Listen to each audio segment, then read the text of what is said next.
Just to introduce myself, I believe I haven't done that before. I'm a practicing lawyer at the Supreme Court of Bangladesh. So I will draw on some of my experiences to address some of the points that Maliha Appa made earlier. And one of the points she made was the education system and what is wrong with the education system. Just to give you an example, maybe a glimpse of what is wrong with the education system, we don't have to go very far. I mean, an NCTB approved home science textbooks, which are compulsory for students in following NCTB textbooks and compulsory for female students mainly. In that textbook, there is a chapter on self-defense. And one of the things stated therein is that you have to dress appropriately.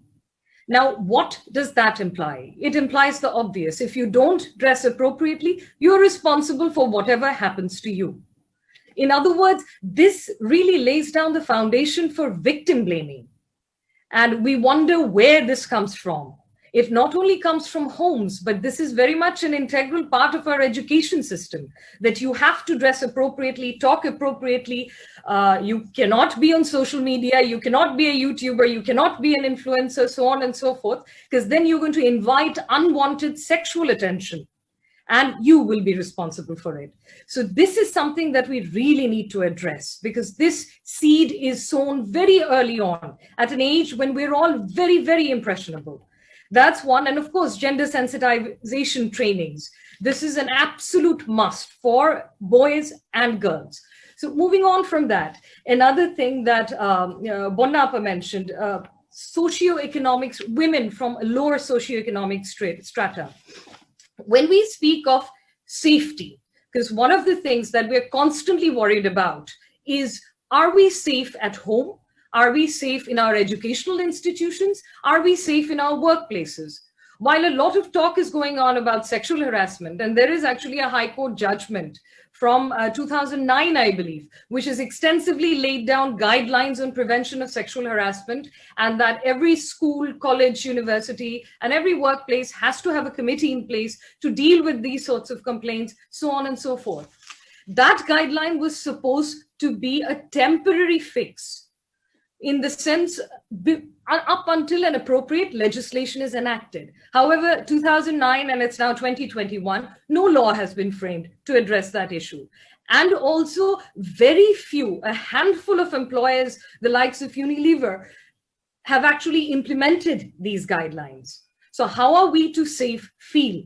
How are we to feel safe at home, in the streets, workplace, educational institutions? So these really have to be addressed if we want to bring the women out of their homes and into the workforce. And if we expect যে নারী পুরুষ একদম কাঁধে কাঁধ মিলিয়ে এগিয়ে যাবে এই কর্মক্ষেত্রে, we have to implement these.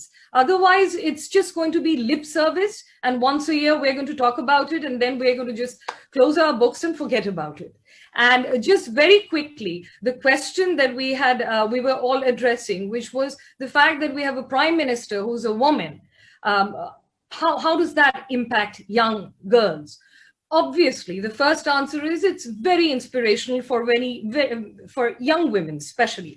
However, having said that, once you actually step out into the real world and start working, that inspiration in a matter of years, if not months, is going to result in disillusionment, and it's going to result in absolute disappointment and fear, because this is far from the reality so far as most women across Bangladesh are concerned. I mean, this is not reflective of the status of women across all socioeconomic stratas. So that is a real danger. That is misleading, if I may put it that strongly. So we have to address things like equality of opportunity. We have to address income equality. We have to ensure safety if we are to bring these women out, and if they are to continue feeling inspired and actually go on to achieve things. And just very shortly, I don't want to take up too much time, to draw from my personal experience.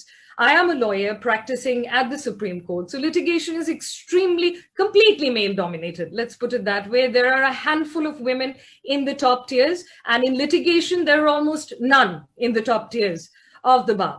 So why is that the case?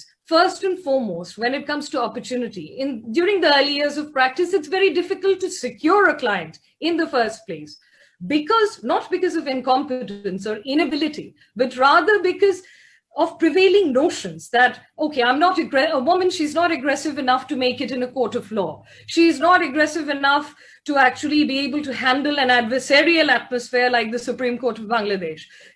So on and so forth. So you've got to prove yourself again and again and again till they actually have some sort of faith in you. And once they start respecting your quality, you hit the next glass ceiling, which is they're not going to pay you enough. They'll think that they'll get away by paying you less because you're not demanding enough. You don't negotiate a higher salary. We tend to hold back as women, as we are not confident enough to actually go out there and ask that I've done the same job as he has, so why are you paying him more? So that's where you hit the second glass ceiling. And that has happened time and again. So you've got to prove it again and again to the client until you become absolutely indispensable to the client. That's when they're like, okay, fine, I don't want her to leave me, so I'll pay her enough. So that's another problem that we really need to address. And the last one would be, and definitely not the least, is safety. I mean, across sectors, sexual harassment is rampant. Our notion of what sexual harassment is still very much archaic, because we think sexual harassment is limited to unwanted physical advances, and nothing short of a physical pass will qualify as sexual harassment, whereas that is not the case. I mean, in the early years, people following me from one court to another, people staring at me in my workplace throughout, because a woman is a spectacle in the Supreme Court of Bangladesh. You see so few, especially doing a good job, that whenever someone does a relatively good job, you are a spectacle. So that is not conducive to women working. That is not a woman-friendly atmosphere. There are not adequate number of toilets are not there. I know no one likes talking about toilets, but it's a reality. I mean, if I have a hearing which might be taken up at any moment and I have to walk 15 minutes to another building to actually use a washroom, and let me not even go into the hygiene and the cleanliness of that washroom, this is not conducive. I mean, there are many women who have been practicing for 10 years and they go home to actually use the washroom. This is not conducive at all. And they're going to end up with health problems to start with. And of course, no breastfeeding corners until very recently, no daycare centers, and name it. So everything, I mean, there has to be a systemic to start from changing societal norms, addressing patriarchy, and absolutely demolishing patriarchy. Thank you. Sorry for taking so much time.